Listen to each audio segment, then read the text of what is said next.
മക്കളെ good morning. നമ്മൾ solids അല്ലെങ്കിൽ ഘനരൂപങ്ങൾ പറഞ്ഞ ചാപ്റ്ററിലെ പ്രീവിയസ് ആയിട്ട് ചൂടുള്ള പ്രധാനപ്പെട്ട ക്വസ്റ്റ്യൻസ് ആയിരുന്നു നമ്മൾ ഡിസ്കസ് ചെയ്തുകൊണ്ടിരുന്നത്. ഇന്ന് നമ്മൾ വെറൈറ്റി ആയിട്ടുള്ള കുറച്ച് ക്വസ്റ്റ്യൻസ് ആണ് നമ്മൾ ഡിസ്കസ് ചെയ്യാൻ പോകുന്നത്. ഓക്കെ, നമുക്ക് ഫസ്റ്റത്തെ ഒരു ക്വസ്റ്റ്യൻ എന്താണെന്ന് നോക്കാം. അപ്പൊ എന്തോ ഷീറ്റ് കൊണ്ടുണ്ടാക്കിയ സമചതുര സ്തൂപാകൃതിയിലുള്ള അടപ്പില്ലാത്ത ഒരു പാത്രത്തിന്റെ പാദ ചുറ്റളവ് 80 സെന്റിമീറ്ററും ചെരിവുയരം 26 സെന്റിമീറ്ററും ആണ്. ഓക്കെ, പ്രശ്നങ്ങളൊന്നുമില്ല. നമുക്ക് ആ പറഞ്ഞിട്ടുള്ള കാര്യങ്ങൾ വെച്ചിട്ടൊന്ന് വരച്ച് നോക്കാം. എന്താ, നമുക്കൊരു പാത്രം ഉണ്ട്. അപ്പൊ ഷീറ്റ് കൊണ്ട് ഉണ്ടാക്കിയുള്ള ഒരു പാത്രമാണ് അത് എന്ന് പറഞ്ഞ ഒരു പിരമിഡ് ഷേപ്പിലാണ്, സമചതുര സ്തൂപികാകൃതിയിലാണ്. അപ്പൊ അയാളെ നമുക്കൊന്ന് വരച്ച് നോക്കാം. ഇതാണ് അയാൾ എന്ന് പറയുന്നത്. ഇതാ ഏകദേശം നമ്മളുടെ പിക്ചർ എന്ന് ഇങ്ങനെ വരും. ഓക്കെ, ഇതാണ് നമ്മളുടെ സമചതുര സ്തൂപികാകൃതിയിലുള്ള ആ ഷേപ്പ് എന്ന് പറയുന്നത്. സെറ്റാണോ? റെഡിയാണോ? ഫസ്റ്റത്തെ ഒരു ചോദ്യം ഉണ്ട്. ഇയാളുടെ ചുറ്റളവ് എന്ന് പറയുന്നത് എന്താ? ചുറ്റളവ് എന്ന് പാദ ചുറ്റളവാണ്. അപ്പൊ പാദം എന്ന് പറഞ്ഞിട്ടുള്ളത് ഇതാണ്. ഇതിലെ പാദം എന്ന് പറഞ്ഞിട്ടുള്ളത് ഇതാണ് നമ്മളുടെ പാത്രം.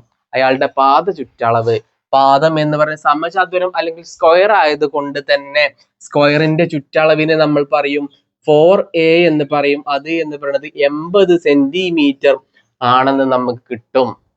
റെഡിയാണോ?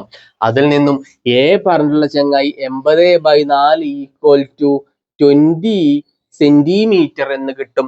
അപ്പോ ഇയാളുടെ പാദത്തിലെ ഈ വക്കിന്റെ നീളം എന്ന് പറയുന്നത് 20 ആണ്. എല്ലാവരും എന്താ 20 ആയിരിക്കും, സ്ക്വയർ ആണ്. പ്രശ്നങ്ങളൊന്നുമില്ലല്ലോ. അടുത്തതുണ്ട്, ചെരിവുയരം 26 സെന്റിമീറ്ററും ആണ്. ഈ ഉയരം എന്ന് പറയുന്നത് ലാറ്ററൽ എഡ്ജ് ആണ്, അല്ലെങ്കിൽ പാർശ്വവക്കാണ്. അയാള് ഈ ആണ്. പക്ഷെ ചെരിവുയരം അല്ലെങ്കിൽ സ്ലാന്റ് ഹൈറ്റ് എന്ന് പറയുന്നത് ഇവിടെ ഉണ്ടാവുന്ന ഈ ഹൈറ്റിനെയാണ് നമ്മൾ എല്ലായിട്ടുള്ള സ്ലാന്റ് ഹൈറ്റ്, അത് 26 സെന്റിമീറ്റർ ആണെന്നും തന്നിട്ടുണ്ട്. പ്രശ്നങ്ങളൊന്നുമില്ലല്ലോ.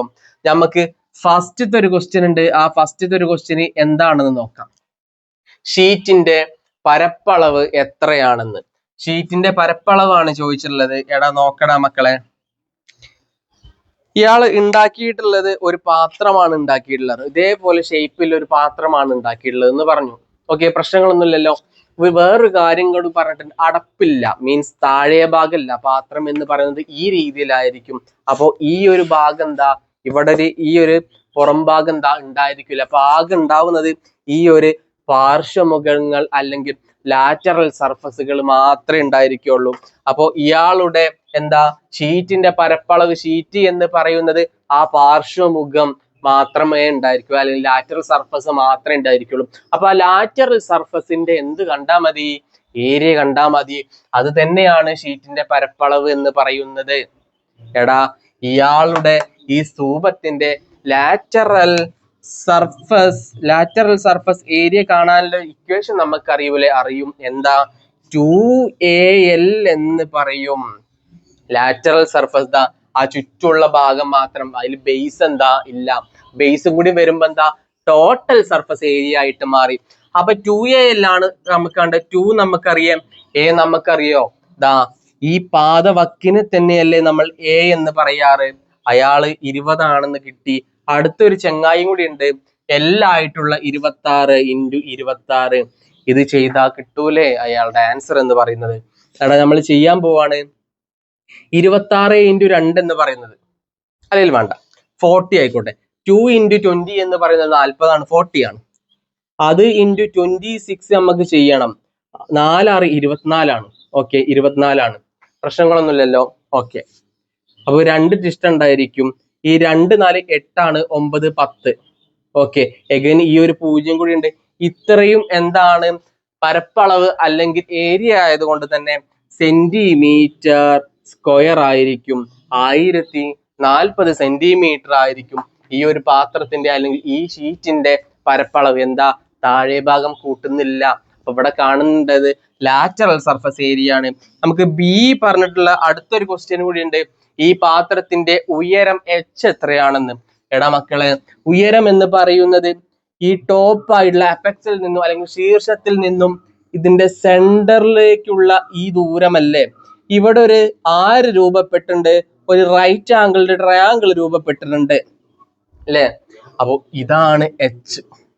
ഇവിടെ ഒരു റൈറ്റ് ആംഗിൾ ട്രയാങ്കിൾ രൂപപ്പെട്ടിട്ടുണ്ട് അല്ലെ. ഇതേപോലെ റൈറ്റ് ആംഗിൾ ട്രയാങ്കിൾ രൂപപ്പെട്ടിട്ടുണ്ട് അല്ലെ. ആ റൈറ്റ് ആംഗിൾ ട്രയാങ്കിളിന്റെ ഈ ലെങ്ത് എന്ന് പറയുന്നത്, ഇത് മൊത്തം എന്താ, ഒരു വശം എന്ന് പറയുന്നത് 20 അപ്പൊ അതിന്റെ പകുതി ആയിട്ടുള്ള ഇയാള് എന്ന് പറയുന്നത് എത്രയായിരിക്കും? അയാള് എന്ന് പറയുന്നത് 10 ആയിരിക്കും. ഈ ലെങ്ത് നമുക്കറിയാം L ആണ്, അത് 26 ആണെന്ന് നമുക്കറിയാം. നമുക്ക് കാണേണ്ടത് ഈ എച്ചിനെയാണ് നമുക്ക് കാണേണ്ടത്. ഇതാരാ? ഒരു റൈറ്റ് ആംഗിൾ ട്രയാങ്കിൾ ആണ്. അതിന്റെ 2 വശങ്ങളും നമുക്ക് തന്നിട്ടുണ്ട്. മൂന്നാമത്തെ ഒരു വശം കണ്ടാൽ എന്ത് കിട്ടും? ഹൈറ്റ് കിട്ടും. ഈ പാത്രത്തിന്റെ ഹൈറ്റ് എന്താ നമുക്ക് കിട്ടും. ഈ പാത്രം തിരിച്ചു വെച്ചാലും പ്രശ്നങ്ങളൊന്നുമില്ല, അങ്ങനെയും വേണമെങ്കിൽ വെക്കാം. ഓക്കെ, ഹൈറ്റ് ആണ് കണ്ടത്. നമുക്കറിയാം ഹൈപ്പോണ്ടന്യൂസ് എന്താ ചെയ്യേണ്ടത്? ഹൈപ്പോണ്ടന്യൂസ് ഉണ്ട്, അതേപോലെ പെർപെൻഡിക്കുലർ സൈഡ് ഉണ്ട്, ബേസ് സൈഡ് ഒക്കെ ഉണ്ട്. എന്താ ഈ ലെങ്ത് കാണാൻ h² ഈസ് ഈക്വൽ ടു, ഇനിയിപ്പോ ഇതൊക്കെ കുറച്ച് കർണം സ്ക്വയർ ഒന്നും പറഞ്ഞു തരില്ല, അതൊക്കെ വിട്ടു, അതിന്റെയൊക്കെ സമയം കഴിഞ്ഞു. ഡയറക്റ്റ് ചെയ്യുന്ന പരിപാടിയാണ്. ഇതാ കർണത്തിൽ നിന്നും നമ്മൾ കുറയ്ക്കും, അതായത് 26² നിന്നും നമ്മൾ ഈ 10ന്റെ സ്ക്വയർ അങ്ങോട്ട് കുറയ്ക്കും. സെറ്റ് ആണോ? 26ന്റെ സ്ക്വയർ എത്ര? നമ്മളൊരു സംഖ്യന്റെ സ്ക്വയർ കാണുക എന്ന് പറഞ്ഞാൽ 26ന്റെ സ്ക്വയർ ആണ് നമുക്ക് കാണേണ്ടതെങ്കിൽ ശ്രദ്ധിച്ചോ മക്കളെ. 6ന്റെ സ്ക്വയർ എന്ന് പറയുന്നത് 36 ആണ് നമുക്ക് അറിയാം. 6 എഴുതി 3 അവിടെ ശിഷ്ടമാക്കി റിമൈൻഡർ ആക്കി കഴിഞ്ഞു. 2 × 6 എന്ന് പറയുന്നത് 12 ആണ്. 12 × 2 എന്ന് പറയുന്നത് 24 ആണ്. 24 × 3 എന്ന് പറയുന്നത് 27 ആണ്. അഗെയിൻ 2നെ നമ്മൾ റിമൈൻഡർ ആക്കി വെച്ചു. സെറ്റ് ആണോ? ഈ 2ന്റെ സ്ക്വയർ എന്ന് പറയുന്നത് 4 ആണ്.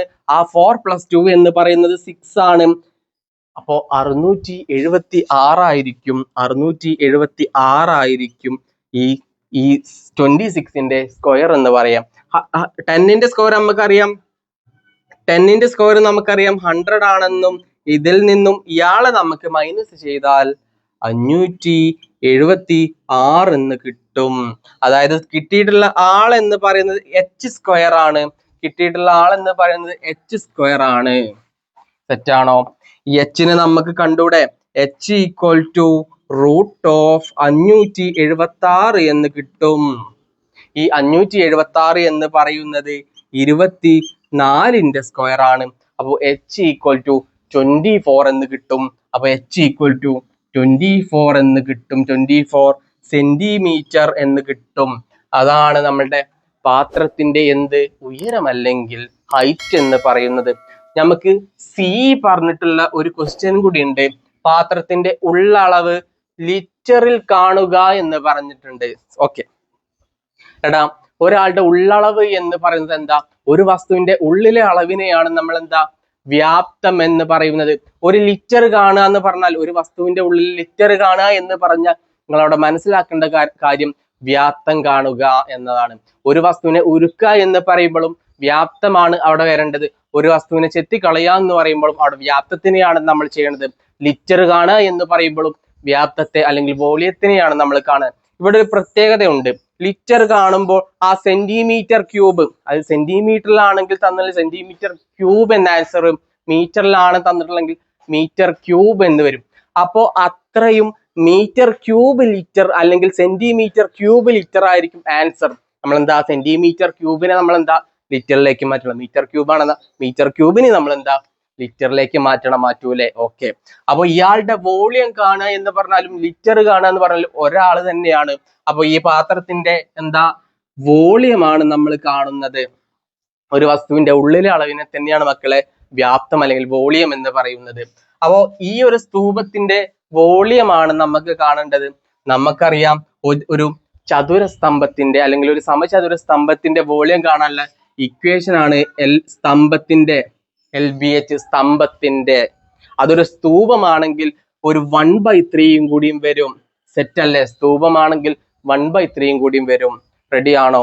ഈ എല്ലും ബിയും എന്താ ഈക്വൽ ആണെങ്കിൽ മീൻസ് ഇയാൾ എന്ന് പറയുന്നത് ഒരു സമചതുര സ്തൂപികയാണ്. താഴെ ബേസ് ലെങ്ത്തും ബ്രെഡ്ത്തും ഒക്കെ എന്താ തുല്യമാണ്. അയാൾ എന്ന് പറയുന്നത് A ആണ്. അപ്പോൾ എല്ലും ബിയും ഇൻറ്റു ചെയ്യുമ്പോൾ A² എന്ന് വരും. 1/3 A² H ആണ് എന്ത് ഒരു സമചതുര സ്തൂപത്തിന്റെ അല്ലെങ്കിൽ സ്ക്വയർ പിരമിഡിന്റെ വോളിയം അല്ലെങ്കിൽ വ്യാപ്തം എന്ന് പറയുന്നത്. ഇതിൽ 1/3 നമുക്കറിയാം. എ സ്ക്വയർ നമുക്ക് അറിഞ്ഞൂടെ, എ നമുക്കറിയാം 20 ആണ്. അപ്പൊ 20ന്റെ സ്ക്വയർ ആണ്. എച്ച് നമ്മൾ കണ്ടുപിടിച്ചോ? എച്ച് നമ്മൾ കണ്ടുപിടിച്ചു 24 സെന്റിമീറ്റർ ആണെന്ന്. സെറ്റ് ആണോ? ഇത്രയും റെഡി ആണോ മക്കളെ? ഇതിൽ നിന്നും ഈ 3നെയും 24 ഞാൻ കട്ട് ചെയ്തു. 3 8 24 ആണ്. 8 കൊണ്ട് കട്ട് ചെയ്തു. അഗൈൻ 20ന്റെ സ്ക്വയർ എന്ന് പറയുന്നത് 400 ആണ്. അപ്പൊ 400 ഇൻറ്റു 8 എന്ന് വരും. 4 8 32 ആണ്. അഗൈൻ 2 പൂജ്യങ്ങളുടെയും വോളിയം ആണ് നമ്മൾ കണ്ടത്. അപ്പൊ അത്രയും സെന്റിമീറ്റർ ക്യൂബ് ആയിരിക്കും. സെറ്റ് ആണോ? അപ്പൊ അത്രയും ലിറ്റർ ആണ്. എന്താ? അത്രയും ലിറ്റർ ആണ് ഇതിന്റെ ആൻസർ എന്ന് പറയുന്നത്. ലിറ്റർ മാത്രം കാണുക എന്ന് അവർ പറഞ്ഞിട്ടുണ്ട്. അപ്പൊ സെന്റിമീറ്ററിനെ നമ്മൾ എന്താ ഒന്ന് ചെറുതായിട്ടൊന്ന് മാറ്റേണ്ടി വരും. നമുക്ക് എന്തറിയാം? 1000 സെന്റിമീറ്റർ ക്യൂബാണ് ഒരു ലിറ്റർ എന്ന് പറയുന്നത്. അപ്പൊ ഒരു സെന്റിമീറ്റർ ക്യൂബ് എത്രയായിരിക്കും? ഒരു സെന്റിമീറ്റർ ക്യൂബ് എന്ന് പറയുന്നത് 1/1000 ആയിരിക്കും അല്ലേ? അത്രയും ലിറ്റർ ആയിരിക്കും. അപ്പൊ നമ്മൾ ഈ സെന്റിമീറ്റർ ക്യൂബിന്റെ സ്ഥാനത്ത് 1/1000 എന്ന് സബ്സ്റ്റിറ്റ്യൂട്ട് ചെയ്യുക. അപ്പൊ നമ്മളുടെ ആൻസർ വരും 3200 ഇൻറ്റു 1/1000 എന്ന് വരും. ഈ രണ്ട് പൂജ്യവും നമ്മൾ എന്താ കട്ട് ചെയ്ത് മാറ്റി. അഗെയിൻ ലാസ്റ്റ് നമുക്ക് 32/10 എന്ന് വരും. അത് എന്ന് പറയുന്നത് 3.2 ലിറ്റർ ആണ്. അപ്പൊ നമ്മളുടെ ഇയാളുടെ പാത്രത്തിന്റെ ഉള്ളളവ് ലിറ്ററിൽ എന്ന് പറയുമ്പോൾ 3.2 ലിറ്റർ ആണ്. 3.2 ലിറ്റർ ആണ്. സെറ്റായോ? ഇങ്ങനത്തെ ചോദ്യങ്ങൾ എന്താ നിങ്ങൾ പ്രതീക്ഷിക്കണം. നമുക്ക് ചോദ്യം വായിച്ച് മനസ്സിലാക്കുക. ഇവിടെ കാണേണ്ടത് വ്യാപ്തമാണ് കാണേണ്ടത് നിങ്ങൾ മനസ്സിലാക്കണം. ഇവിടെ കാണേണ്ടത് ലാറ്ററൽ സർഫസ് ഏരിയ ആണ് നിങ്ങൾ മനസ്സിലാക്കണം. അങ്ങനെ മനസ്സിലാക്കുക എന്നതാണ് ഈ ഘനരൂപങ്ങൾ അല്ലെങ്കിൽ സോളിഡ് എന്ന ചാപ്റ്ററിന്റെ പ്രത്യേകത എന്ന് പറയുന്നത്.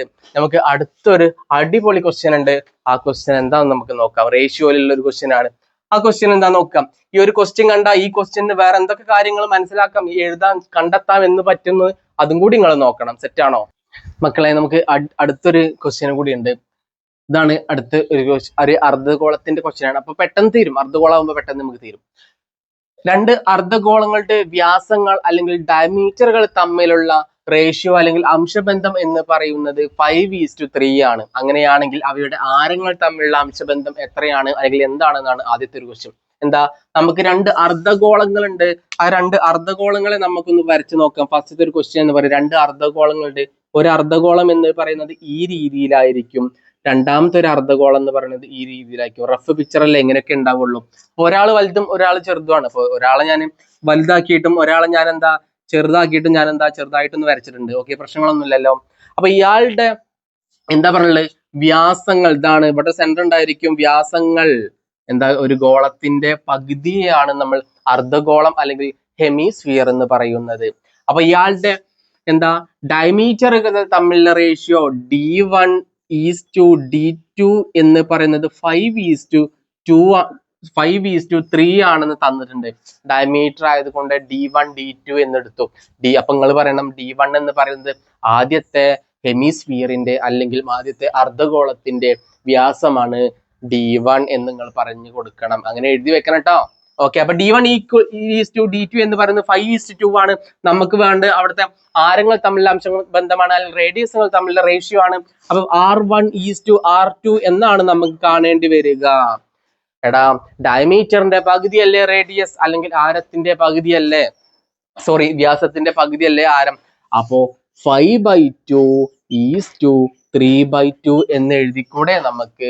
എടാ, ഒരാളെ റേഷ്യോ എഴുതാന്ന് പറയുമ്പോൾ ഏറ്റവും ഷോർട്ട് ആയിട്ടുള്ള ഫോമിൽ ആയിരിക്കും നമ്മൾ എഴുതേണ്ടത്. ഏറ്റവും ഷോർട്ട് ആയിട്ടുള്ള ഫോമിൽ ആയിരിക്കും. ഇത് ഷോർട്ട് ആയിട്ടുള്ള ഫോം ആണോ? ഇത് ഷോർട്ട് ആയിട്ടുള്ള ഫോം അല്ലല്ലോ. ഇവിടെ ഒരു രണ്ടും കോമൺ ആയിട്ടുണ്ട്. ആ കോമൺ ആയിട്ടുള്ള ആ രണ്ടിനെയും ഞാൻ കട്ട് ചെയ്തു. അവസാനം ആരല്ലത്? 5:3.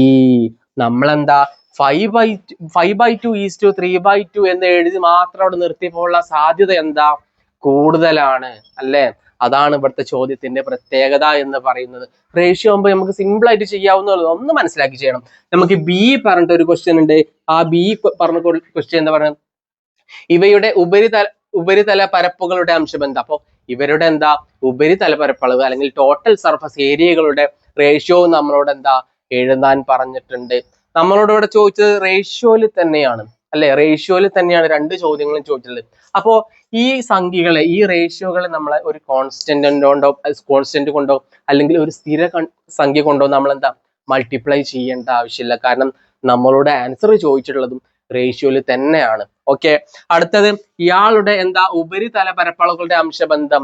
എടാ, ഇയാളുടെ ടോട്ടൽ സർഫസ് ഏരിയനെ ഞാൻ വിളിക്കുകയാണ് ഹെമിസ്ഫിയർ ആയത് കൊണ്ട് തന്നെ ഇയാളെ ഞാൻ H1 എന്ന് വിളിച്ചു, ഇയാളെ ഞാൻ H2 എന്ന് വിളിച്ചു. പ്രശ്നങ്ങളൊന്നുമില്ല. അപ്പൊ നിങ്ങൾ എഴുതി വെക്കണം, H1 എന്ന് പറയുന്നത് വലിയ അർദ്ധഗോളത്തിന്റെ വലിയ ഹെമിസ്ഫിയറിന്റെ എന്താണ് ഉപരിതല പരപ്പളവ് അല്ലെങ്കിൽ ടോട്ടൽ സർഫസ് ഏരിയ ആണ്. അപ്പൊ നമുക്ക് കാണേണ്ടത് എന്താ, അവയുടെ ഉപരിതല പരപ്പളവുകളാണ് കാണേണ്ടത്. H1 to H2 എന്ന് എനിക്ക് എഴുതിക്കൂടെ? പ്രശ്നങ്ങളൊന്നുമില്ലല്ലോ. അപ്പൊ ഈ ചെങ്ങായിന്റെ ഉപരിതല, ഇപ്പൊ ഹെമിസ്ഫിയറിന്റെ ഉപരിതല പരപ്പളവ് കാണാനുള്ള ഇക്വേഷൻ നമുക്കറിയാം. 3πr² to 3πr². രണ്ടാളും എന്താ ഹെമിസ്ഫിയർ തന്നെയാണ്. ഒരാളെ ഞാൻ R1 എന്നും മറ്റൊരാളെ R2 എന്നും വിളിച്ചു. പ്രശ്നങ്ങളൊന്നുമില്ലല്ലോ. ഒരാൾ R1 ആകുമ്പോൾ എന്തായാലും മറ്റയാൾ എന്താ R2 ആയിരിക്കും. ഇതാ കണ്ടില്ലേ, സെറ്റാണോ? നമുക്ക് ആൾക്കാരെയൊക്കെ ഒന്ന് സബ്സ്റ്റിറ്റ്യൂട്ട് ചെയ്തോടെ. ഇവിടെ കോമൺ ആയിട്ട് കുറച്ച് ആളുകളുണ്ട്. 3 കോമൺ ആണ്. നമ്മളെന്താ റേഷ്യോയിലാണ് നമ്മൾ എഴുതുന്നത്. അപ്പൊ ഷോർട്ടസ്റ്റ് ഫോം ആയിരിക്കും. ഇവിടെ കോമൺ ആയിട്ട് ഒരു 3 ഉണ്ട്, ഇവിടെ കോമൺ ആയിട്ട് 3 ഉണ്ട്, ഇവിടെ ഒരു പൈ ഉണ്ട്, ഇവിടെ ഒരു പൈ ഉണ്ട്. രണ്ടാളെ ഞാൻ കട്ട് ചെയ്തു. പിന്നെ അവസാനം നമുക്ക് R1² R2² എന്നാണ് നമുക്ക് അവസാനം വരിക. നമുക്ക് സബ്സ്റ്റിറ്റ്യൂട്ട് ചെയ്തോടെ. R1 ആരാണ്, R2 ആരാന്നൊക്കെ അറിയാം. R1 എന്ന് പറയുന്നത് എത്രയാ? R1 എന്ന് പറയുന്നത് 5 ആണ്, നമ്മൾ കണ്ടെത്തിയിട്ടുണ്ട്. അപ്പൊ 5ന്റെ സ്ക്വയർ ഈസ് ടു 3ന്റെ സ്ക്വയർ ഈക്വൽ ടു 25:9 എന്ന് വരും. റേഷ്യോ സുഖമല്ലേ? റേഷ്യോ സുഖമായിട്ടുള്ള പ്രോബ്ലംസ് അല്ലേ? സുഖം. നമുക്ക് അടുത്തൊരു ക്വസ്റ്റ്യൻ കൂടി ഉണ്ട്. എന്താണ് അടുത്തൊരു ക്വസ്റ്റ്യൻ എന്ന് ചോദിക്കാം. നമ്മൾ കണ്ടെത്തിയിട്ടുണ്ട് H1 to H2 എന്നാണ് നമ്മൾ കണ്ടെത്തിയിട്ടുള്ളത്. H1 എന്ന് പറയുന്നത് എന്താ, ഈ വലിയ ഹെമിസ്ഫിയറിന്റെ ടോട്ടൽ സർഫസ് ഏരിയ ആണ്. ഈ H2 എന്ന് പറയുന്നത് കുഞ്ഞി അല്ലെങ്കിൽ ചെറിയ ഹെമിസ്ഫിയറിന്റെ ടോട്ടൽ സർഫസ് ഏരിയ അല്ലെങ്കിൽ ടോട്ടൽ സർഫസ് ഏരിയ അല്ലെങ്കിൽ ഉപരിതല വിസ്തീർണമാണ്. നമുക്ക് സി പറഞ്ഞിട്ട് ഒരു ക്വസ്റ്റ്യൻ ഉണ്ട്. എന്താണ് ആ സി പറഞ്ഞിട്ട് ഒരു ക്വസ്റ്റ്യൻ എന്താണെന്ന് നോക്കാം. ഓക്കെ, ആദ്യത്തെ അർദ്ധഗോളത്തിന്റെ ടോട്ടൽ സർഫസ് ഏരിയ അല്ലെങ്കിൽ ഉപരിതല പരപ്പളവ് 100 സെന്റിമീറ്റർ സ്ക്വയർ ആയാൽ രണ്ടാമത്തെ അർദ്ധഗോളത്തിന്റെ ടോട്ടൽ സർഫസ് ഏരിയ എന്താണ്? അപ്പൊ നമ്മളോട് പറഞ്ഞിട്ടുണ്ട് ആദ്യത്തെ അർദ്ധഗോളമായ H1ൻ്റെത്. അപ്പൊ H1ന്റെ സ്ഥാനത്ത് എന്താ? അപ്പൊ H1 H2 നമ്മൾ എന്താ പറഞ്ഞിട്ടുള്ളത്? 25:9 ആണെന്ന് നമ്മൾ പറഞ്ഞിട്ടുണ്ട് അല്ലെ? അപ്പൊ എന്താ, ആദ്യത്തെ അർദ്ധഗോളത്തിന്റെ total surface area 100 centimetre square ആയാൽ അടുത്ത രണ്ടാമത്തതിന്റെ എത്രയാണെന്നാണ് ചോദിച്ചിട്ടുള്ളത്. അതായത് H1 എന്ന് പറഞ്ഞുള്ള ചെങ്ങായി 100 ആയാൽ H2 എത്രയായിരിക്കും എന്നല്ലേ ചോദിച്ചത്. നമുക്ക് ആ കാര്യം ഒന്ന് സബ്സ്റ്റിറ്റ്യൂട്ട് ചെയ്യാം. ഇയാളെ നമ്മൾ എന്താ ഒന്ന് മാറ്റി എഴുതിക്കൂടെ? ഇയാളെ നമുക്ക് എഴുതിക്കൂടെ? H1 divided by H2 equal to 25/9 എന്ന് എഴുതിക്കൂടെ? പ്രശ്നങ്ങളൊന്നുമില്ലല്ലോ. H1 എന്ന് പറയുന്നത് 100 ആണെന്ന് പറഞ്ഞിട്ടുണ്ട്. നിങ്ങൾ എഴുതി വെക്കണം. ഇപ്പൊ വേറെ ഏതെങ്കിലും S1 എടുത്താലും പ്രശ്നങ്ങളൊന്നുമില്ല, നിങ്ങൾ എഴുതി വെച്ചാൽ മതി. ഹെമിസ്ഫിയറിന്റെ ടോട്ടൽ സർഫസ് ഏരിയ ആണ് S1. നിങ്ങൾ അങ്ങനെ എഴുതി വെക്കുക, പ്രശ്നങ്ങളൊന്നുമില്ല. ഓക്കെ, H1 എന്ന് പറയുന്നത് 100 എടുക്കാൻ പറഞ്ഞിട്ടുണ്ട്. ഞാൻ അയാളെ 100 എടുക്കുകയാണ്, പ്രശ്നങ്ങളൊന്നുമില്ലല്ലോ. ഇയാളെ ഞാൻ 100 എടുത്തു. അടുത്ത സ്റ്റെപ്പിൽ എഴുതണം കേട്ടോ, ഇവിടെ മാറ്റിയിട്ട് എഴുതാൻ പോകരുത്. ഇവിടെ സ്ഥലം ഇല്ലാത്തതുകൊണ്ടാണ് ഞാൻ അങ്ങനെ എഴുതിയിട്ടുള്ളത്. ഓക്കെ, ഇതിൽ നമുക്ക് H2 നമുക്ക് സിമ്പിൾ ആയിട്ട് കണ്ടുകൂടെ? ഇതെന്താ, H2നെ അങ്ങോട്ട് കൊണ്ടുപോകാം, ഈ 25നെയും 9നെയും ഇങ്ങോട്ട് കൊണ്ടുവരാം. അപ്പൊ H2 ഈക്വൽ ടു എന്താ വരിക? 100. ഈ 25 ഇങ്ങോട്ട് വരുമ്പോ എന്തായിരിക്കും? ഗുണിക്കണം 25 ആണ്. അപ്പൊ താഴത്തോട്ട് വരും, 100ന്റെ താഴത്തോട്ട് വരും അല്ലെ? ഗുണിക്കണം 25, 100ന്റെ താഴത്തേക്ക് വരുമ്പോ ഹരിക്കണം 25 ആയിരിക്കും. ഈ ഹരിക്കണം 9 സമത്തിന്റെ അപ്പുറത്തേക്ക് പോകുമ്പോ ഗുണിക്കണം 9 ആയിട്ട് മാറും. സെറ്റാണോ? ഈ 25നെയും ഈ 100നെയും നമുക്ക് എന്താ കട്ട് ചെയ്തൂടെ? എത്രയാ? 4 കൊണ്ട് നമുക്ക് കട്ട് ചെയ്യാം. അവസാനം 4 ഗുണിക്കണം 9 എന്ന് പറയുന്നത് 36 അപ്പൊ 36 ഇയാള് എന്ന് പറയുന്നത് ടോട്ടൽ സർഫസ് ഏരിയ ആയതുകൊണ്ട് തന്നെ സെന്റിമീറ്റർ സ്ക്വയർ എന്ന് വിളിക്കാം. അപ്പോ രണ്ടാമത്തെ ആളുടെ ടോട്ടൽ സർഫസ് ഏരിയ എന്ന് പറയുന്നത് 36 സെന്റിമീറ്റർ സ്ക്വയർ ആണെന്ന് കിട്ടിയോ? സെറ്റാണോ? തെറി റെഡി അല്ലേ? ഓക്കെ, നമുക്ക് അടുത്തൊരു ക്വസ്റ്റ്യൻ എന്താ നമുക്ക് നോക്കാം. സെറ്റാണോ മക്കളെ? നമുക്ക് ഈ ഒരു ചാപ്റ്ററിൽ അവസാനത്തെ ഒരു ക്വസ്റ്റ്യൻ ഉണ്ട്. ഈ ഒരു അവസാനത്തെ ക്വസ്റ്റ്യൻ പറഞ്ഞാൽ ഈ ചാപ്റ്ററിൽ അത്യാവശ്യം എല്ലാ കാര്യങ്ങളും അടങ്ങിയിട്ടുള്ള ഒരു ക്വസ്റ്റ്യൻ ആണ്. ആ ക്വസ്റ്റ്യൻ എന്താന്ന് നമുക്കൊന്ന് വായിച്ചു നോക്കാം. 60 സെന്റിമീറ്റർ വ്യാസവും അല്ലെങ്കിൽ ഡയമീറ്ററും അതേപോലെ 60 സെന്റിമീറ്റർ ഉയരമുള്ള ഒരു വൃത്തസ്തംഭാകൃതിയിലുള്ള രണ്ട് തടി കഷ്ണങ്ങളുണ്ട്. വൃത്തസ്തംഭാകൃതിയിലാണ്, സിലിണ്ടറിക്കൽ ഷേപ്പിലാണ് ഉണ്ട്. ഓക്കെ, ഒന്നിൽ നിന്നും പരമാവധി വലിപ്പമുള്ള ഒരു വൃത്തസ്തൂപികയും അതായത് കോണും മറ്റേതിൽ നിന്ന് പരമാവധി വലിപ്പമുള്ള ഒരു ഗോളവും അല്ലെങ്കിൽ സ്ഫിയറും എന്താ വെട്ടിയെടുക്കണം അല്ലെങ്കിൽ ചെത്തിയെടുക്കണം. ഇവിടെ കുറച്ച് ക്വസ്റ്റ്യൻസ് ഒക്കെ ഉണ്ട്. ആ ക്വസ്റ്റ്യൻസിലൊക്കെ നമ്മൾ വരും. അതിന് മുമ്പ് നമുക്ക് റഫ് ആയിട്ട് ഒരു പിക്ചർ വരച്ച് നോക്കാം. എന്താണ് പറഞ്ഞിട്ടുള്ള കാര്യം എന്ന് നോക്കാം. എന്താ 60 സെന്റിമീറ്ററിലായ ഒരു വൃത്തസ്തംഭം അല്ലെങ്കിൽ സിലിണ്ടർ ഉണ്ട്. ആയിക്കോട്ടെ, അളവുകളൊക്കെ നമുക്ക് എഴുതാം. ഒരു സിലിണ്ടർ ഉണ്ട്. ഇതാണ് നമ്മളുടെ സിലിണ്ടർ എന്ന് പറയുന്നത്. ഓക്കെ, നമ്മളുടെ സിലിണ്ടർ ഏകദേശം ഈ ഒരു രൂപത്തിൽ വരും അല്ലെ? സിലിണ്ടർ ഏകദേശം ഈ ഒരു രൂപത്തിൽ വരും. ഈ സിലിണ്ടറിന്റെ എന്താ വ്യാസം അല്ലെങ്കിൽ ഡയമീറ്റർ എന്ന് പറയുന്നത് എന്താണ്? അതിന്റെ ഡയമീറ്റർ അല്ലെങ്കിൽ വ്യാസം എന്ന് പറയുന്നത് അത് എന്ന് പറയുന്നത് 60 സെന്റിമീറ്റർ ആണെന്ന് പറഞ്ഞിട്ട് ഇവിടെ ഒരു സെന്റർ ഉണ്ടായിരിക്കും അല്ലെ? അപ്പൊ സെന്ററിൽ നിന്നും ഇങ്ങോട്ടുള്ള ഈ ലെങ്ത് എന്താ? ഇതാണ് ഇതിന്റെ റേഡിയസ് ആയിട്ടുള്ള ആരം. അത് 60ന്റെ പകുതി ആയിട്ടുള്ള 30 ആയിരിക്കും. ഓക്കെ, നമുക്ക് കിട്ടുമോ? അത് കിട്ടും. അടുത്ത 60 സെന്റിമീറ്റർ തന്നെയാണ് ഇയാളുടെ ഉയരം. ഇയാൾക്ക് എന്താ ഇവിടെ നിന്ന് ഇവിടെ ഒരു ഡയമീറ്റർ പോയിട്ടുണ്ടായിരിക്കില്ല. ഇതാണ് ഇയാളുടെ ഹൈറ്റ്. ആ ഹൈറ്റ് എന്ന് പറയുന്നത് 60 സെന്റിമീറ്റർ ആണെന്ന് തന്നിട്ടുണ്ട്. ഇവിടെ മുതലും ഇങ്ങോട്ടുള്ള ഹൈറ്റും 60 തന്നെ ആയിരിക്കും. വൃത്തസ്തംഭമല്ലേ, അപ്പൊ ഹൈറ്റ് എന്താ എല്ലായിടത്തും ഒരേപോലെ തന്നെ ആയിരിക്കും. ഓക്കെ, അങ്ങനെ 2 ആൾക്കാരുണ്ട് എന്ന് പറഞ്ഞിട്ട് മറ്റേ ചെങ്ങായിനി ഞാനെന്താ ഇവിടെ വരയ്ക്കാൻ പോവാണ്. 2 ചെങ്ങായിമാരുണ്ട്. ആ 2 ചെങ്ങായിമാർക്കും എന്താ സെയിം എന്താ അളവുകളായിരിക്കും. ഓക്കെ, ഈ അളവുകൾ തന്നെയായിരിക്കും അവിടെ എന്ന് പറയുന്നതും. ഓക്കെ, പ്രശ്നങ്ങളൊന്നുമില്ലല്ലോ. അളവുകൾ സെന്ററിൽ നിന്നും ഇങ്ങോട്ട് ലെങ്ത് എന്ന് പറയുന്നത് 30 ആയിരിക്കും. ടോട്ടൽ എന്ന് പറയുന്നത് എന്താ 60 ആണ്. അപ്പോൾ ഇതെന്താ അടുത്തൊരു ഒന്നിൽ നിന്നും പരമാവധി വലിപ്പമുള്ള മാക്സിമം വലിപ്പത്തിലുള്ള ഒരു വൃത്തസ്തൂപിക അല്ലെങ്കിൽ കോണുണ്ട്. അപ്പൊ പരമാവധി വലിപ്പത്തിൽ ആദ്യത്തെ ചെങ്ങായിന്റെ ഒരു കോൺ എന്താ വെട്ടിയെടുക്കുന്നുണ്ട് എന്ന് പറഞ്ഞിട്ട്. എടാ ഇവിടുന്ന് നമ്മളൊരു കോൺ അല്ലെങ്കിൽ വൃത്തസ്തൂപിക വെട്ടിയെടുക്കുമ്പോൾ അതിന്റെ ബേസ് എത്ര തന്നെ ആയിരിക്കും? ഇയാളുടെ ബേസ്, ഈ സ്തംഭത്തിന്റെ ബേസ് തന്നെയായിരിക്കും അയാളുടെ ബേസ് എന്ന് പറയുന്നത്. കാരണം എന്താ വെച്ചാല് നമുക്ക് ഇത്രയും വെട്ടിയെടുത്തൂടെ? ഇത്രയും അതിന്റെ ബേസ് തന്നെ ആക്കി എടുത്തൂടെ? കുറയ്ക്കാൻ പറ്റുമോ? മാക്സിമം അല്ലേ പറഞ്ഞല്ലോ, മാക്സിമം അല്ലെങ്കിൽ പരമാവധി വലിപ്പം പറഞ്ഞു. അപ്പൊ കുറയ്ക്കേണ്ട ആവശ്യമില്ല. കൂട്ടാൻ പറ്റുമോ? ഇതിന്റെ അപ്പുറത്തേക്ക് കൂട്ടാൻ പറ്റൂലല്ലോ. അപ്പൊ ഇത്ര തന്നെ ആയിരിക്കും ആ വൃത്തസ്തൂപികയുടെ അല്ലെങ്കിൽ ആ കോണിന്റെ ബേസ് എന്ന് പറയുന്നത്. അപ്പൊ അയാളുടെ റേഡിയസും എന്തായിരിക്കും? ആ വൃത്തസ്തൂപികന്റെ റേഡിയസ് എന്തായിരിക്കും? 30 തന്നെ ആയിരിക്കും. ഈ മുകളിലേക്ക് നമ്മൾ എടുക്കാം. ഇത്രയും പോയിക്കൂടെ? ഇവിടെ എടുത്തിട്ട് കാര്യമുണ്ടോ? ഇത്രയും നമുക്ക് പോയിക്കൂടെ? ഇതിന്റെ മുകളിലേക്കല്ലേ പോകാൻ പറ്റാത്തുള്ളൂ. അപ്പോ ഇയാളുടെ ഈ വൃത്തസ്തൂപികന്റെ ഈ ഹൈറ്റ് എന്ന് പറയുന്നതും ഈ വൃത്തസ്തൂപികന്റെ ഹൈറ്റ് എന്ന് പറയുന്നതും 60 തന്നെയായിരിക്കും അല്ലേ? അയാളുടെ ഹൈറ്റ് എന്ന് പറയുന്നതും 60 തന്നെയായിരിക്കും. പ്രശ്നങ്ങളൊന്നുമില്ലല്ലോ. അപ്പൊ വൃത്തസ്തൂപികന്റെ ഏതൊക്കെ അളവ് കിട്ടി? വൃത്തസ്തൂപികന്റെ റേഡിയസും കിട്ടി. ഈ വൃത്തസ്തൂപികന്റെ റേഡിയസ് തന്നെയാണ് ഈ സ്തംഭത്തിന്റെ റേഡിയസ് എന്ന് പറയുന്നതും. സെറ്റാണോ? അപ്പൊ റേഡിയസും കിട്ടി, ഹൈറ്റ് ആയിട്ടുള്ള എച്ചും നമുക്ക് കിട്ടി. ഈ സ്ലാന്റ് ഹൈറ്റും ഇവിടെ ഒരു സ്ലാന്റ് ഹൈറ്റ് ഉണ്ട് L. അത് നമുക്ക് വേണോ വേണ്ട നമുക്ക് പിന്നെ ആലോചിക്കാം കേട്ടോ. ഓക്കെ, പിന്നെന്താ ബാക്കി ചോദ്യം പരമാവധി വലിപ്പത്തിൽ. അടുത്ത ചെങ്ങായി ഉണ്ട്. ഈ ചെങ്ങായിന്ന് പരമാവധി വലിപ്പത്തിൽ നമ്മൾ എന്താ ഗോളം അല്ലെങ്കിൽ സ്ഫിയർ ആണ് നമ്മൾ എന്താ വെട്ടിയെടുക്കുന്നത്. അപ്പൊ പരമാവധി വലിപ്പത്തിൽ ഒരു ഗോളം എന്ന് പറയാം. എടാ ഇയാളും എന്താ 60 ആണ്. അപ്പൊ ഗോളാവുമ്പോ എന്താ അത് മൊത്തം അതിൽ ഉൾക്കൊള്ളിച്ചൂടെ നമുക്ക്? 60 ആണ്. ഇയാള് കൂടുതലും ഇയാള് കുറവല്ലല്ലോ. അപ്പൊ ഒരു ഗോളാവുമ്പോ എന്താ ആ ഗോളം ഏകദേശം എന്താ ഇങ്ങനെ വരും. ഏകദേശം ആ ഒരു ഗോളം ഈ ഒരു ഷേപ്പിൽ വരും അല്ലെ? ഈ ഒരു സിലിണ്ടറിന്റെ ഉള്ളിൽ നമ്മൾ ഒരു വലിയൊരു പന്ത് വെച്ചാൽ എങ്ങനെ ഉണ്ടായിരിക്കും? അതേപോലെ തന്നെയായിരിക്കും. ഇയാളുടെ റേഡിയസ് എന്ന് പറയുന്നത് എത്ര തന്നെയായിരിക്കും? ഇയാളുടെ ഡയമീറ്റർ അല്ലെങ്കിൽ വ്യാസം എന്ന് പറയുന്നത് 60 ആവുമ്പോൾ ഇയാളുടെ റേഡിയസ് എന്ന് പറയുന്നത് എത്രയായിരിക്കും? അതിന്റെ പകുതിയായിട്ടുള്ള 30 സെന്റിമീറ്റർ തന്നെയായിരിക്കും. സെറ്റാണോ മക്കളെ?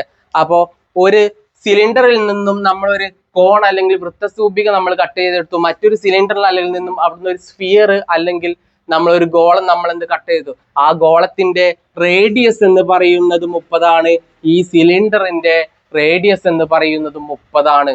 സെറ്റാണോ?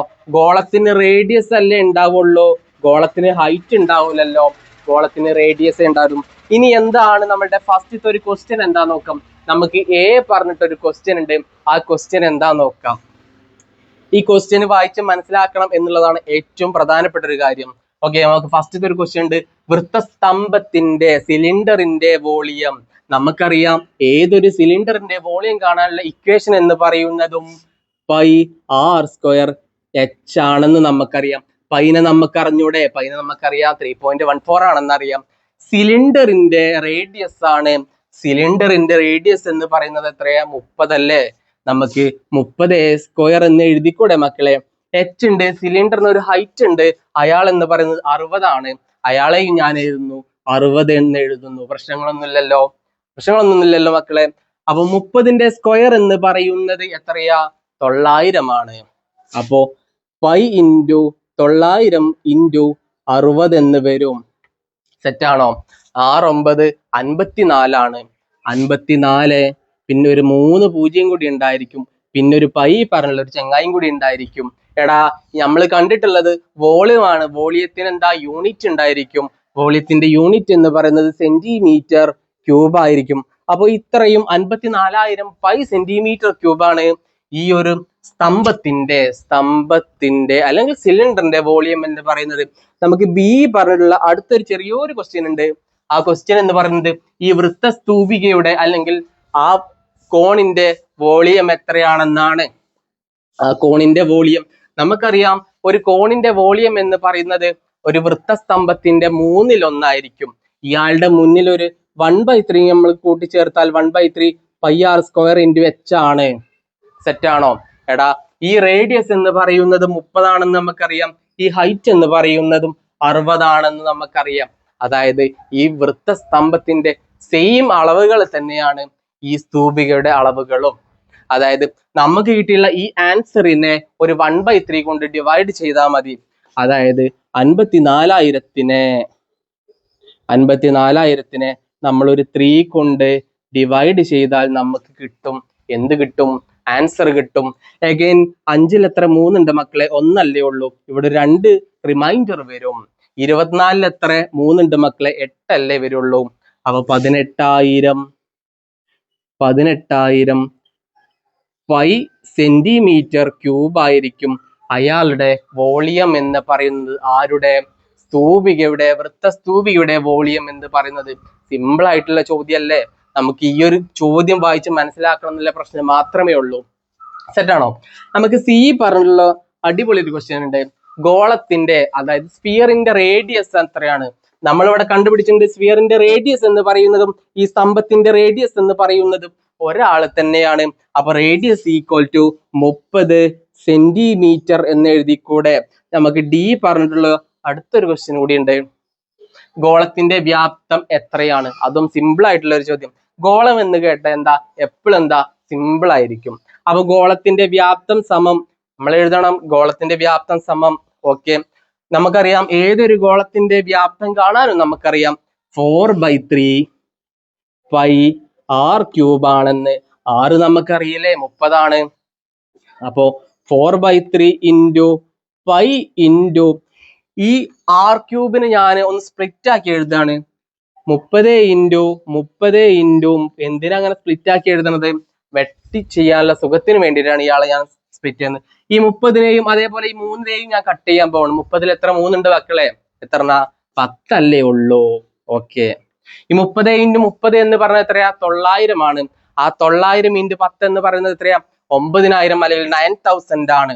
അപ്പൊ 4 × π × 9000 എന്ന് വരും. 9000 എന്ന് വരും. പ്രശ്നങ്ങളൊന്നുമില്ലല്ലോ. ഒന്നും കൂടി നമുക്ക് അടുത്ത സ്റ്റെപ്പിൽ എഴുതി കൂടെ? 4 9 എന്ന് പറയുമ്പോൾ 36 അപ്പൊ 36,000 പൈ സെന്റിമീറ്റർ ക്യൂബ് ആണ്. വോളിയം ആയതുകൊണ്ട് തന്നെ അയാളുടെ യൂണിറ്റ് എന്ത് പറയുന്നത് അത്രയും സെന്റിമീറ്റർ ക്യൂബ് ആയിരിക്കും. സെറ്റ് ആണോ? ഇത്രയും റെഡി ആണോ? നമുക്ക് അടുത്ത ഈ പറഞ്ഞുള്ള അടുത്തൊരു സെറ്റ് ക്വസ്റ്റ്യൻ ഉണ്ട്. ഈ എന്ന് പറഞ്ഞുള്ള അടുത്തൊരു ക്വസ്റ്റ്യൻ സിമ്പിൾ ആയിട്ടുള്ള ക്വസ്റ്റ്യൻ ആണ്. വൃത്തസ്തൂപികയുടെയും അതേപോലെ ഗോളത്തിന്റെയും വ്യാപ്തങ്ങൾ അല്ലെങ്കിൽ വോളിയങ്ങൾ തമ്മിലുള്ള റേഷ്യോ അല്ലെങ്കിൽ അംശബന്ധം എന്താണ് ചോദിച്ചിട്ടുണ്ട്. ആരൊക്കെ തമ്മിലുള്ള റേഷ്യോ ആണ്? ദാ ഈ പറഞ്ഞിട്ടുള്ള വൃത്തസ്തൂപികയുടെയും അതേപോലെ ഗോളത്തിന്റെയും. നമ്മൾ ഇവിടെ കണ്ടിട്ടുണ്ട് വൃത്തസ്തൂപികയുടെ വ്യാപ്തം നമ്മൾ കണ്ടിട്ടുണ്ട് 18,000 പൈ എന്ന് കണ്ടിട്ടുണ്ട്. ഇവിടെ നമ്മൾ ഗോളത്തിന്റെ വ്യാപ്തവും നമ്മൾ കണ്ടിട്ടുണ്ട് 36,000 പൈ. നമുക്കിപ്പോ റേഷ്യോ കിട്ടിയിട്ടുണ്ടോ? 1:2 ആണെന്നുള്ള റേഷ്യോ ഒക്കെ നമുക്ക് കിട്ടിയിട്ടുണ്ടാവും. നമ്മളൊന്ന് എഴുതി നോക്കാം. ആരൊക്കെ തമ്മിലുള്ള റേഷ്യോ ആണ്? വൃത്തസ്തൂപികകൾ തമ്മിലുള്ള റേഷ്യോ. വൃത്തസ്തൂപികയുടെ വോളിയത്തെ ഞാൻ V1 എന്ന് വിളിക്കുകയാണ്. ഓക്കെ, പ്രശ്നങ്ങളൊന്നുമില്ലല്ലോ. അപ്പോ ഈ സ്ഫിയറിന്റെ വോളിയത്തെ ഞാൻ V2 എന്ന് വിളിക്കുകയാണ്. അപ്പൊ നിങ്ങൾ എഴുതി വെക്കണം, V1 എന്ന് പറഞ്ഞിട്ടുള്ള ചെങ്ങായി ഈ വൃത്തസ്തൂപികയുടെ വ്യാപ്തമാണ്. V2 പറഞ്ഞുള്ള ചെങ്ങായി ഈ സ്ഫിയറിന്റെ വ്യാപ്തമാണ്. അവ തമ്മിലുള്ള റേഷ്യോ അല്ലേ നമ്മൾ ചോദിച്ചിട്ടുള്ളത്? ദാ 18,000 പൈ ഈസ് ടു 36,000 പൈ എന്ന് വരും. ഇതല്ലേ മക്കളെ വരികയുള്ള റേഷ്യോ എന്ന് പറയുന്നത്. സെറ്റാണോ? ഓക്കെ, ഇതിൽ നിന്നും നമുക്ക് എന്താ കണ്ടത്? ഈ പൈനെ നമുക്കറിയാം ഒരു റേഷ്യോ എന്ന് പറഞ്ഞാൽ ഏറ്റവും ഷോർട്ട് ആയിട്ടുള്ള അല്ലെങ്കിൽ സിമ്പിൾ ആയിട്ടുള്ള ഫോം ആണെന്ന് നമുക്കറിയാം അല്ലെ? അപ്പൊ നമുക്ക് കോമൺ ആയിട്ടുള്ള ചങ്ങായിമാരൊക്കെ ഒന്ന് കട്ട് ചെയ്യട്ടെ. പൈനെ നമുക്ക് കട്ട് ചെയ്യാം, പ്രശ്നങ്ങളൊന്നുമില്ല. എഗെയിൻ നമ്മളൊരു 1000 കൊണ്ട് ഈ ഡിവൈഡ് ചെയ്തൂടെ? ഇവിടെ ഒരു 3 0 ഉണ്ട്, ഇവിടെ ഒരു 3 0 ഉണ്ട്. എഗെയിൻ നമുക്ക് 18:36 എന്ന് വരും. ഇപ്പൊ തന്നെ നിങ്ങൾക്ക് ആൻസർ കിട്ടിയിട്ടുണ്ടാവും 1:2 ആണെന്ന്. 18ന്റെ ഇരട്ടി അല്ലേ 36 എന്ന് പറയുന്നത്? അല്ലേ മക്കളെ? സെറ്റ് ആണോ? അപ്പൊ നമ്മളുടെ റേഷ്യോ എന്ന് പറയുന്നത് 1:2. ആരൊക്കെ തമ്മിലുള്ള ഈ വൃത്തസ്തൂപിക ആയിട്ടുള്ള ആ കോണിന്റെ റേഷ്യോവും അതേപോലെ ഈ സ്ഫിയർ ആയ ഗോളത്തിന്റെ റേഷ്യോവും വ്യാപ്തങ്ങൾ തമ്മിലുള്ള റേഷ്യോ ആണ് 1:2 എന്ന് പറയുന്നത്. അപ്പൊ നമ്മളുടെ സോളിഡ്സ് അല്ലെങ്കിൽ ഘനരൂപങ്ങൾ എന്ന് പറഞ്ഞ ചാപ്റ്ററിലെ പ്രധാനപ്പെട്ട എല്ലാ ക്വസ്റ്റ്യൻസും നമ്മളെന്താ വർക്ക്ഔട്ട് ചെയ്തിട്ടുണ്ട്. അപ്പൊ എക്സാമിന് പോകുമ്പോൾ ഏറ്റവും ടോപ്പ് മാർക്ക് തന്നെ നിങ്ങൾ വാങ്ങണം. സെറ്റ് അല്ല മക്കളെ? നമ്മൾ എക്സാം അടുത്ത ഒരാഴ്ച കഴിഞ്ഞ് നമ്മൾ എക്സാം ആയി തുടങ്ങി. അപ്പൊ ഏറ്റവും അടിപൊളിയായിട്ട് സോളിഡ്സ് എന്ന ചാപ്റ്ററിലെ എല്ലാ ക്വസ്റ്റ്യനും പറ്റുന്നതായിട്ട് ഫുള്ള് മാർക്ക് നമുക്ക് നേടിത്തരണം. സെറ്റാണോ?